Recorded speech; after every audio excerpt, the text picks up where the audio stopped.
Leute, fast ein Jahr Trump-Wiederwahl und in den USA ist MAGA jetzt einfach überall. MAGA ist bei internationalen Friedensgesprächen. MAGA ist auf Hauswänden. MAGA ist auf Tinder. MAGA beim Fußball. MAGA ist sogar im Star Wars-Universum. So, let's dive ins MAGA Wonderland Rabbit Hole, huh?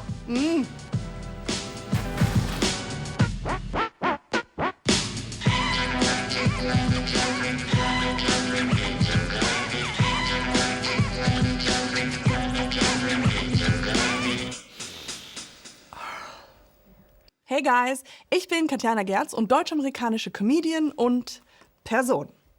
Und nochmal ganz kurz für all die, die in den letzten Jahren vielleicht im Koma lagen. MAGA steht für Make America Great Again und ist eine rechtspopulistische Bewegung in den USA, die unter Trump so richtig groß geworden ist.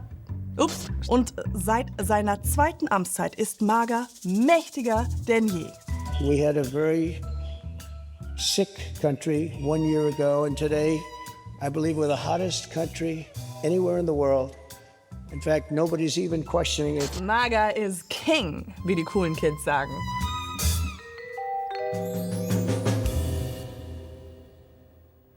Aber wofür steht MAGA eigentlich?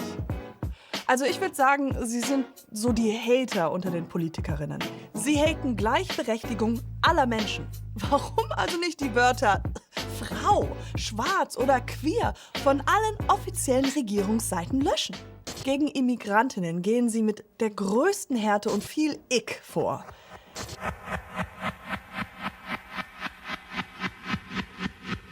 Uah, MAGA hatet sogar so gerne, dass sie sich mit den größten Bösewichten in der Geschichte der westlichen Popkultur identifizieren. Dem Imperium in Star Wars. Hier von diversen offiziellen Kanälen der Regierung. Die Grenzkontrolle schlägt zurück wie das Imperium. Und wie Kopfgeldjäger. Und Trump trägt das rote Lichtschwert von Darth Vader. Wum, wum. Und wie Darth Vader und das Imperium wollen Trump und MAGA ein neues System errichten. Versteht ihr, das ist witzig, weil das sieht aus wie ein Lichtschwert. Entschuldigung. Aber nicht nur mit Hass, auch mit sehr, sehr viel Liebe. Liebe für Amerika, den christlichen Gott und natürlich Donald Trump. Am besten alles gleichzeitig, wie die Künstlerin Vanessa Ora Buena hier zeigt. You have no idea what God has calling for you. You have no idea where you're going, and in some cases you don't know why. But he needs you. He needs me. Und welcher MAGA-Supporter liebt Trump am allermeisten? Trump.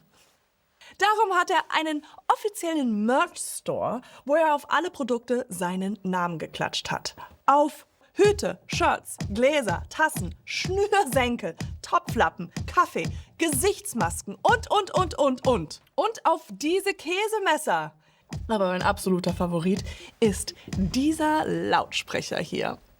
Hey Donny, what's up? I love you. Who are you? Klingt ein bisschen nach Personenkult, wenn ihr mich fragt. Aber was denkst du, Sylvester Stallone? Das ist der Actionheld meiner Eltern. We are in the presence of a really mythical character. I love mythology.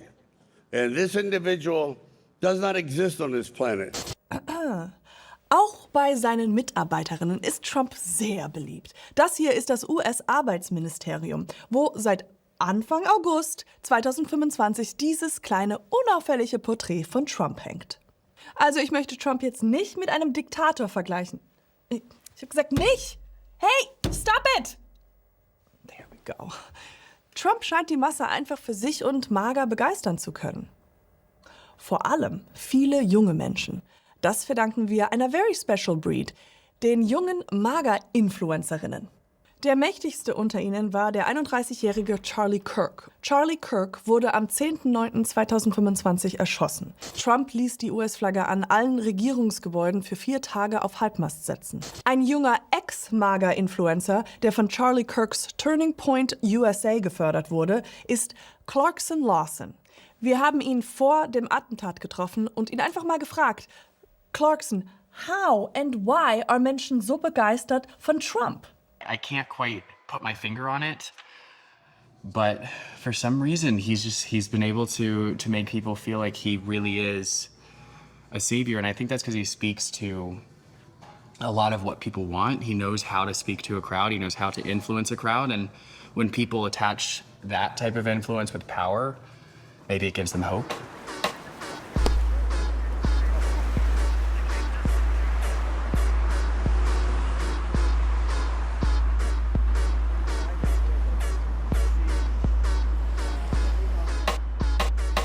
What's up, you guys? Welcome to Miami. My name's Clarkson Lawson, and I am a political influencer. I don't know. I just yap online. This should not be controversial in America, okay? When you go to a city council meeting, you should not feel like you're going to church or that you're going to the synagogue. For some reason, you guys want to talk to me, so let's chat. Come on.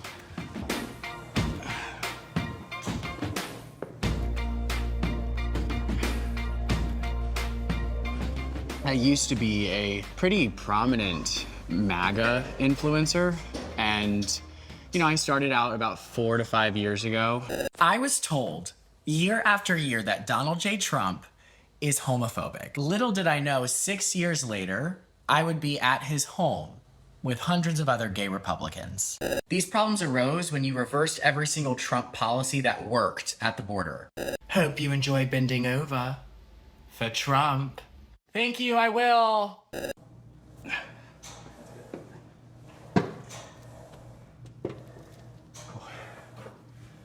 Oh, sweating. In 2016, I was 18 years old, so it was the first election I could vote in.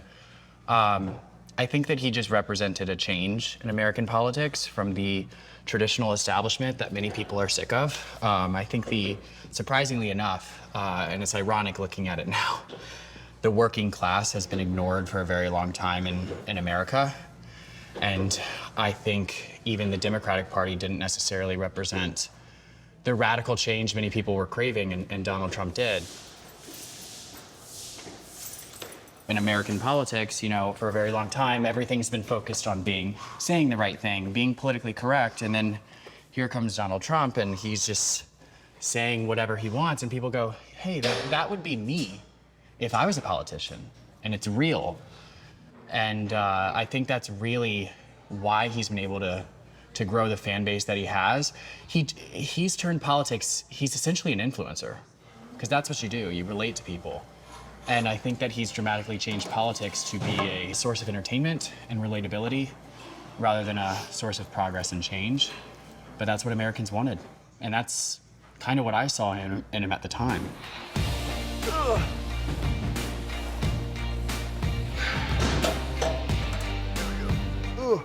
MAGA. It's created a sense of community, but it's conditional belonging.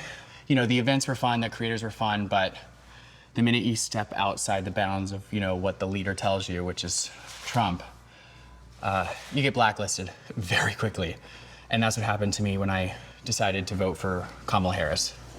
So as I cast my ballot, and I hope you cast yours, I just want to say, which a lot of political commentators won't say this, I don't care who you vote for, because I can understand the reasoning on both sides. I posted this last video here just a few days ago. I'm sure you all are confused on what policies actually deterred me from voting for Donald Trump in 2024.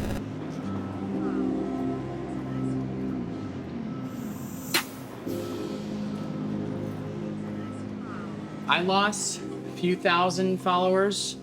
I lost $50,000 by losing that brand sponsorship annually. It's a lot of money, and that's why I found it so ironic that the biggest accusation towards me was that I was doing this for money, when in fact, me being honest cost me a lot of it.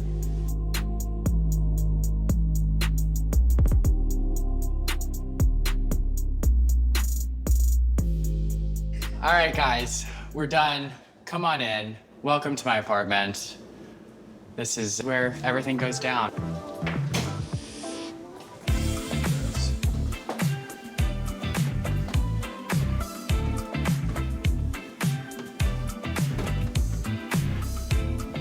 I think the biggest realization for me when I started to shift away from MAGA was the 2020 election. That election was rigged and stolen, and we can't allow that to happen.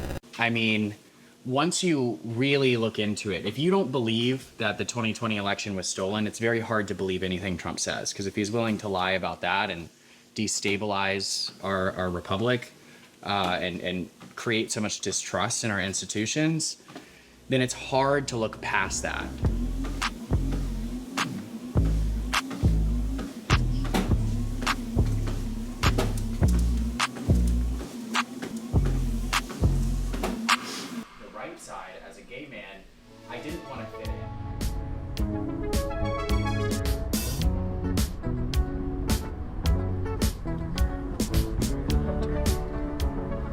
He has always been a populist, but I think it took me specifically a long time to realize it because I was young, you know? I associated Trump with the Republican Party.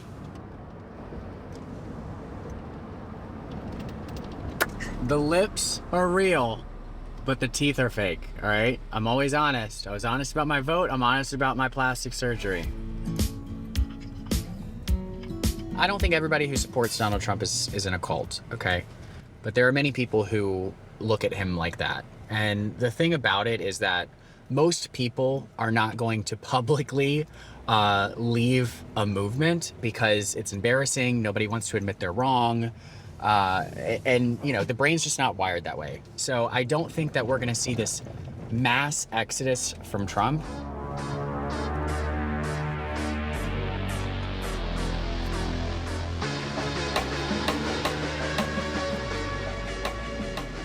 I do think that the people he has chosen to surround himself with do want an authoritarian state, you know, defying court orders, making an enemy out of a small group of people to unite the rest of the country around, you know, big government, the tariff situation, you know, hyper-nationalistic rhetoric and isolationist policies. I think they all align with traditional, you know, fascist policies. And anybody who's, you know, read history should have the hairs on the back of their neck start to raise when they look at what this administration is doing.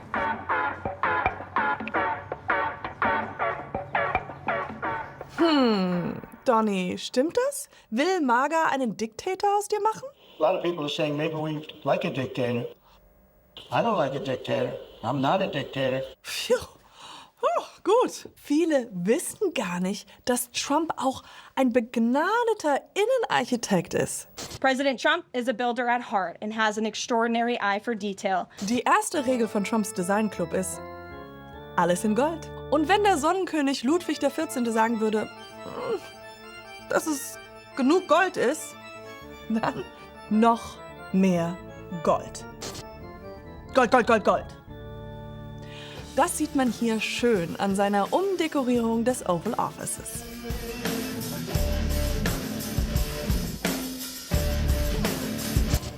That's actually solid gold. Doch wie sehr die MAGA-Ästhetik bereits in den amerikanischen Alltag gesickert ist, merkt man erst, wenn man sich die Frauen um Trump herum mal genauer anguckt. Die Frau im roten Kleid hier neben Trump ist Kristi Noem, die Ministerin für Heimatschutz. Und 2011 sah sie als Kongressabgeordnete noch so aus. Und natürlich vertrete ich die Meinung, dass Menschen mit ihrem Körper und Gesicht machen können, was sie wollen. Habt alle Filler, Lifts und Botoxes der Welt. Aber ist es nicht unheimlich, dass fast alle MAGA-Frauen das sogenannte Mar-a-Lago-Gesicht haben? Aber während die Welt viel Spaß mit MAGA-Kitsch hat... Ups, sorry, die Lippen sind ja noch da. Mach mal weg. Laufen im Hintergrund die wirklich finsteren Maßnahmen ab, die aus den USA dauerhaft MAGA-Land machen könnten. Zum Beispiel der Versuch, die nächsten Wahlen zu sabotieren, indem man die Hürden höher legt. Die Briefwahl verbieten, Wahlregistrierungen erschweren und Wahlbezirke umplanen, sodass es vorteilhaft für MAGA ist. Oder der menschenunwürdige Umgang bei den willkürlichen Abschiebungen, insbesondere mit Latinos an den Grenzen Mexikos.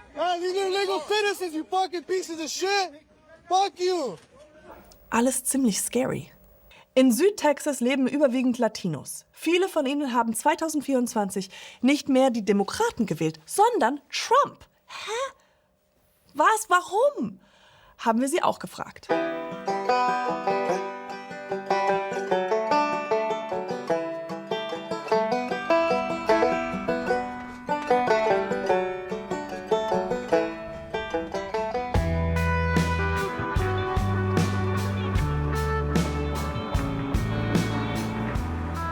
I was the first one out of my family to break away from the Democratic Party. So I joined the Republican Party, and my mom did after.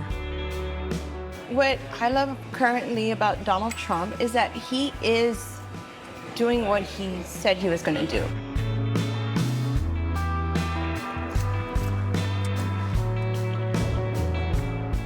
Since 2016, we have seen a rightward shift nationally of Latinos increasingly and persistently aligning with the Republican Party.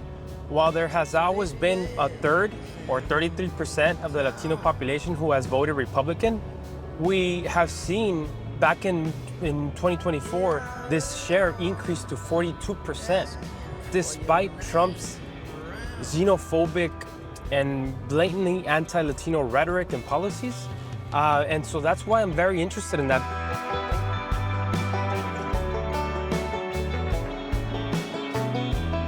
My name is Rodolfo Solis. I am a PhD in political science. So I more specifically study Latino Republicans.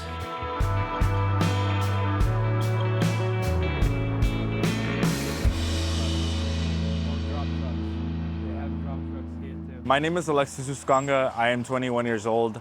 I am from Harlingen, Texas. I've lived here all my life. This is the best city, I think, in Texas. Very small, but it's very comfortable.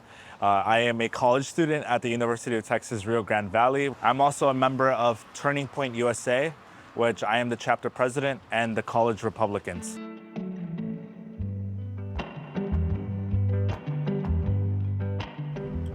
What I like about Trump is just that he's, you know, he can be very brutally honest, but he will tell you things as it is.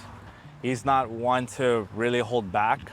And I think that's what was missing in our politics for a good while.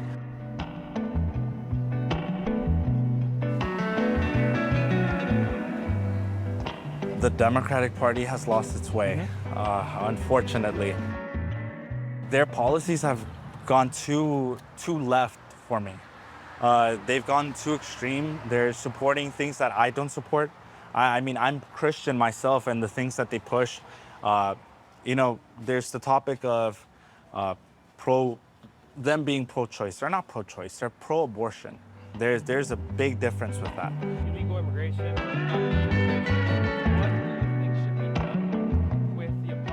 I used to be in school not too long ago, in high school, and they would try to push for, you know, this kind of indoctrination that there's more than two genders.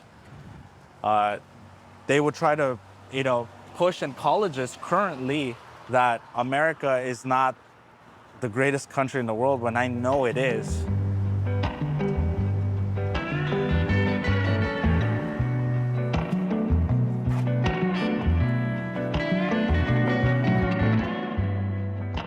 One thing that I do lean to is in Jesus Christ. You know, there's a lot of hope for this country's youth, and I'm very hopeful that this country will get into the right direction. It will take some pain, and I do foresee that. There will be some pain along the way, but I'm very hopeful for America's future.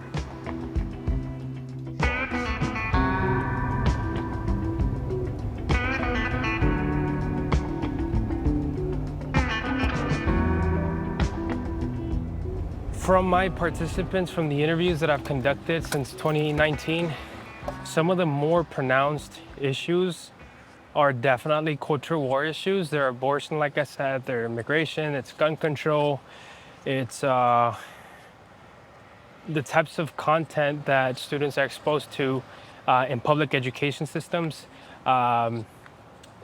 It's border enforcement or national security. These are very, very salient issues.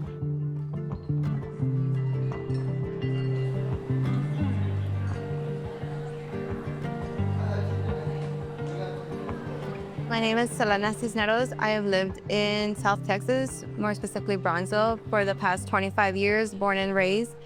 And currently, I'm just receptionist and an activist for the Republican movement.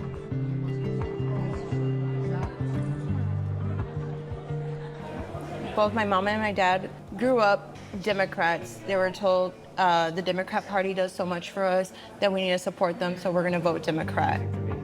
That's why I didn't know exactly where. Well, that's how I called him up, but he moved to Texas Tech for school. My best friend growing up, she got really upset with me because I came out that I was pro-life. She sent me a huge message with all the names in the books that Republicans get thrown at, xenophobic, homophobic, every single word. And I told her, I respect your decision. Just because I have these views already out there does not mean I want to lose you as a friend. A lot of my friends didn't see eye to eye. They still don't see eye to eye with me.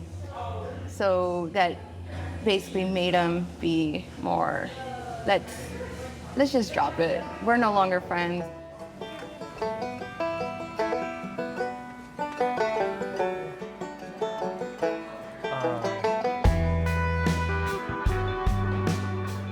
A lot of people try to claim that this is just a Trump phenomenon and that this is going to end. I hope that I'm wrong, but from the research that I've conducted and what has been suggested by political science, this is just the beginning. And once voters develop more durable and stable ties to parties here in the U.S., it's very, very difficult to move that needle after the fact.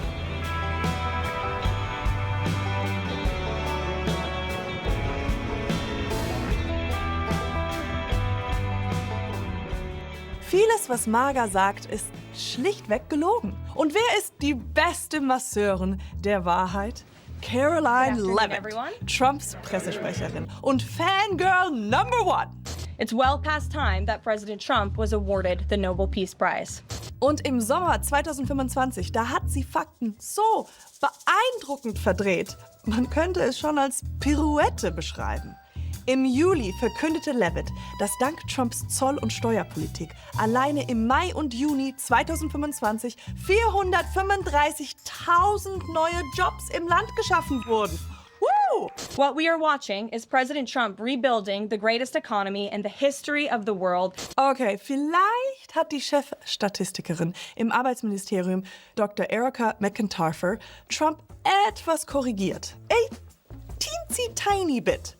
Sie hat gesagt, dass er eigentlich nur 33.000 statt 435.000 neue Jobs geschaffen hat. Daraufhin hat Trump die Statistikerin gefeuert. You're fired. Get out of here. Aber sie ist bei weitem nicht die Einzige.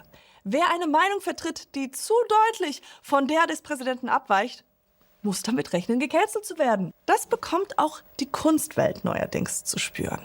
The Trump administration continuing its content review at Washington's Smithsonian museums. So what we're doing is we just sent a letter to the Smithsonian asking for all information regarding their exhibits and their placards to try to get to the bottom of what happened and where the Smithsonian went wrong, and try to make the Smithsonian amazing and great and live up to what the president wants the Smithsonian and DC to be.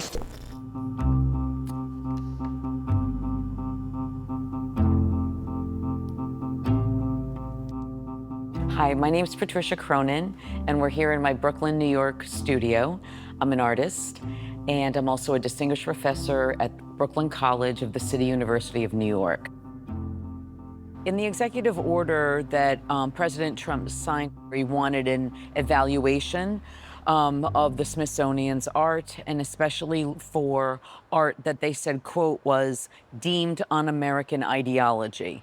And the rest of that executive order, it said that that work needed to be eliminated. Now, what does elimination mean? What are they going to do with all the art they now find so objectionable and deemed un-American?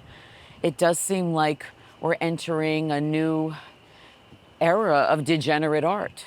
If it's deemed un-American, this is like McCarthyism. And if that's what we're going back to, and the government's going to be in charge of what is art, what is history, what is culture, it's a very, very scary time. And it's going to silence people.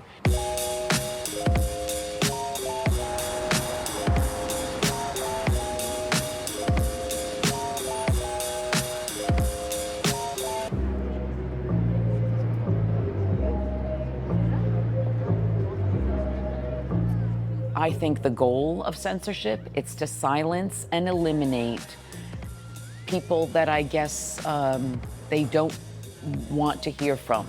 They don't want to see us, they want us out of public life, and as the administration keeps trying to control education and the culture, and controlling the history is how you control the present, that means you can control the future.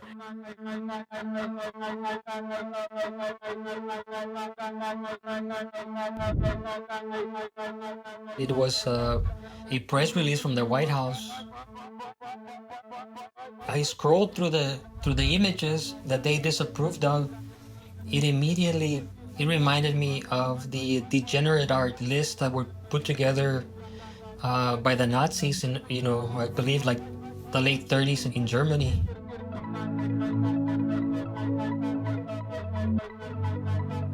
And I saw my painting, maybe the second image on the press release, and I was surprised but also proud that it was a painting that was not approved by the Trump administration. I was pleasantly surprised, and I wore the disapproval as a badge of honor.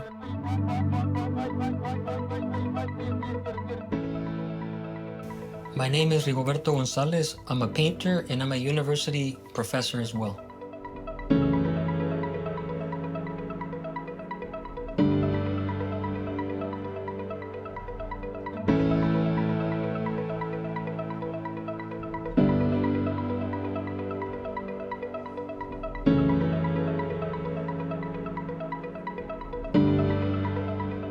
I see myself as a realist, and so I was just depicting the reality that was happening along the border. I wouldn't say it was glorifying it, it was just a fact of the way things are.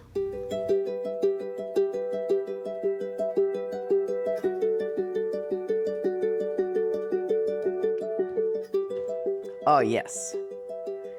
If you look at it from this angle, it's really good. The work that I'm probably most known for is called Memorial to a Marriage, and I made it in 2002, and it's known as the world's first marriage equality monument. So when the Smithsonian expressed interest in it and really wanted it, it was, just validating.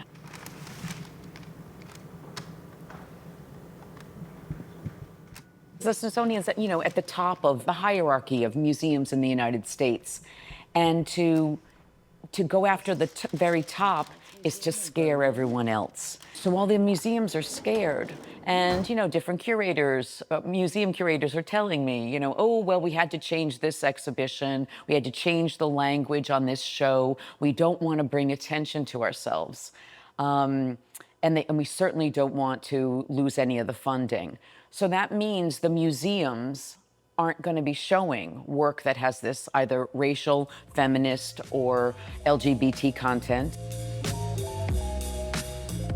I'm just afraid for myself and my own art that's in the Smithsonian collection, and I'm afraid for every other artist. It's scary in a way because my livelihood could be affected and the well-being of my family, but I think we have to do what's right, and we have to lead by example and show my kids that despite what's happening, you have to stand up for what you believe. My plan for the future is to just keep going. Wisst ihr was? Vielleicht ist das ja auch gar nicht schlecht, dass in den Museen etwas mehr Platz gemacht wird. Das Weiße Haus und seine Ministerien ballern gerade eine schöne KI-Illustration nach der anderen raus. Mit so schön kitschig konservativen 30er, 40er Jahre Ästhetik. So, jetzt sind wir am Ende der Sendung angekommen. Und ich will nicht schon wieder sagen, wie schlecht mir vor all dem wird. Obwohl, mir ist wirklich ein bisschen schlecht von dem ganzen Käse. But where do we go from here? Wie kommen wir als Amerikaner aus diesem Schlamassel raus? Wie?